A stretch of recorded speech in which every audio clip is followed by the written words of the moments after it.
বর্ষার বিয়ের ব্যাপারে পর্ণাকে কথা বলতে না দেওয়ায় কৃষ্ণার পাশ থেকে সবাই সরে গিয়ে পর্ণার পাশে দাঁড়ালো পুরো দত্ত পরিবার। হ্যাঁ বন্ধুরা, নিমফুলের মধু সিরিয়ালে আজকের পর্বে তোমরা এরকমটাই দেখতে পাবে। পুরো গল্পটা জানতে হলে প্লিজ লাইক দিয়ে সঙ্গে থেকো। পর্ণা তার শ্বশুরমশাইকে বলে যে বাবা তুমি এইসব নিয়ে ভয় পেও না, দেখো তুমি শক্ত থেকো, কোনো কিছুতে ভয় পাবে না। এই সময় পিগলু চলে আসে। পিগলু বলে দিদি এটা রাখতো। পর্ণা বলে এতে কি আছে? তখন পিগলু বলে যে এতে টিপের পাতা আছে, তুই বর্ষাকে দিয়ে দিস। তারপরে পিগলু ওখান থেকে চলে যায়। পর্ণা ভাবে যে পিগলুকে যেন আলাদা রকম লাগছে, এই পিগলুকে তো আমি চিনতে পারছি না, কি হয়েছে ওর কিছুই বুঝতে পারছি না। এরপরেই পর্ণা যখন সন্ধে দেয় সেই সময়ই পর্ণার শ্বশুর মশাইয়ের অফিস থেকে ব্যাংকের ম্যানেজার আসে। সেটা দেখে পর্ণা অবাক হয়ে যায়। পর্ণাকে জিজ্ঞাসা করে যে অমিতেশ দত্ত কি বাড়িতে আছে? পর্ণা বলে যে হ্যাঁ বাবা বাড়িতে আছে। এরপর পর্ণার শ্বশুর মশাই চলে আসে। তিনি ম্যানেজারকে দেখে অবাক হয়ে যায়। জিজ্ঞাসা করে যে কি ব্যাপার ম্যানেজার বাবু, আমার সাথে কি খুব দরকার ছিল? তখন ম্যানেজার সাহেব জানায় যে হ্যাঁ খুবই পার্সোনাল দরকার, আর সেই জন্যই এসেছে এই বাড়িতে ছুটে, কোনো খবর না দিয়ে। এরপরে পর্ণার শ্বশুর মশাই বলে ঠিক আছে আপনি বসার ঘরে বসুন, আমি আসছি। এরপর পর্ণাকে জিজ্ঞাসা করে পর্ণার শ্বশুর মশাই যে পর্ণা তুমি যেটা ভয় পাচ্ছিলে মনে হয় সেটাই ঘটতে চলেছে, নিশ্চয়ই আমাকে ম্যানেজার বাবু ওই লোনটা পাস করার জন্য অনুরোধ করতে এসেছে।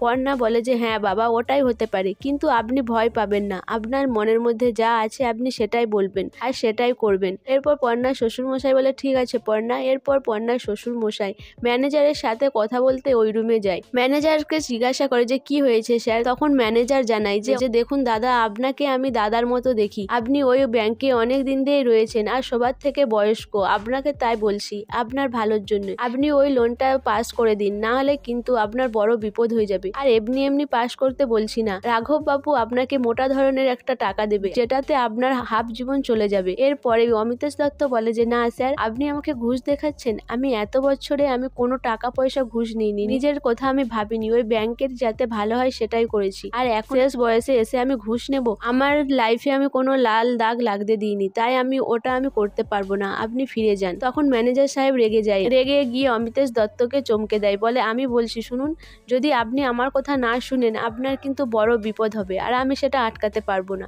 সেই সময় পর্ণা ঢুকে পড়ে। পর্ণা দেখে অবাক হয়ে যায়। পর্ণা বলে দেখুন ম্যানেজার বাবু, আপনি এসেছেন ভালো কথা, চা খান আর বাড়ি যান, আপনি এইভাবে আমার বাবাকে ভয় দেখাবেন না, আর আপনি যেটা করলেন আমি সেটা ভালো চোখেও নিইনি, আপনি এখন আসতে পারেন। এরপরে ম্যানেজার সাহেব মনে মনে ভাবে যে বেশি কথা এখানে বলে লাভ নেই, তার থেকে আমি এখন ফিরে যাই, এই মেয়েটা খুবই টেঠিয়া। কৃষ্ণার সাথে ম্যানেজারের দেখা হয়। কৃষ্ণা জিজ্ঞাসা করে ম্যানেজার বাবুকে যে কি হয়েছে, কিন্তু তিনি কিছু না বলে চলে যায়। কৃষ্ণা বাবুর বাবাকে জিজ্ঞাসা করাতে বাবুর বাবা বলে যে এরকম হয়েছে। তখনই কৃষ্ণা বলে যে আমার এসবের ব্যাপারে জড়ানোর কি দরকার ছিল, তোমার তো লোনটা পাস করে দিলেই ফুরিয়ে যেত। তখনই পর্ণার শ্বশুরমশাই বলে যে কৃষ্ণা তুমি যেটা বোঝো না সেটা নিয়ে কথা বলো না। এর পরের দিনে বর্ষাকে দেখার জন্য পাত্রপক্ষ এসে হাজির হয়। পাত্রপক্ষকে দেখে সৃজন আর তার বাবার ভালো লাগে। কৃষ্ণা পাত্রপক্ষ লোকের দিকে নিয়ে গিয়ে বসায়, কিন্তু এদিকে কৃষ্ণা বলতে থাকে যে এখনো কেন বর্ষা সাজানো হলো না, নিশ্চয়ই ওই পর্ণা রাক্ষসীর মতো সাজাচ্ছে যাতে আমার মেয়ের বিয়েটা ভেস্তে যায়। তখন সৃজন বলে যে মা তুমি পর্ণাকে বিশ্বাস করো না যেহেতু, তাহলে তাকে সাজাতে দিয়েছো কেন? তোমার এটা উচিত হয়নি, আর তুমি বারবার পর্ণাকে দোষ দেবে না। তখন কৃষ্ণা বলে তুই এত চিৎকার করছিস কেন, বাড়িতে তো লোক রয়েছে। এরপর সৃজন ওখান থেকে চলে যায়। বর্ষাকে সাজানো কমপ্লিট করে পর্ণা। এদিকে পিগলু এসে দেখে বর্ষাকে বলে যে খুব সুন্দর লেগেছে, শুধু একটা টিপের অভাব।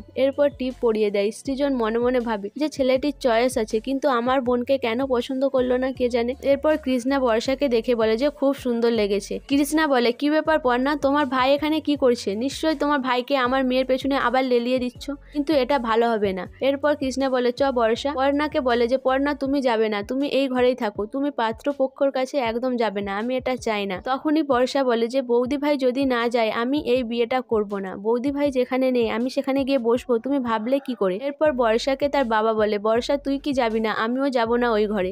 সৃজন বলে আমিও যাব না, তুমি যাও, তুমি গিয়ে পাত্রপক্ষের কাছে বসে পড়ো। এটা শুনে কৃষ্ণা রেগে যায়।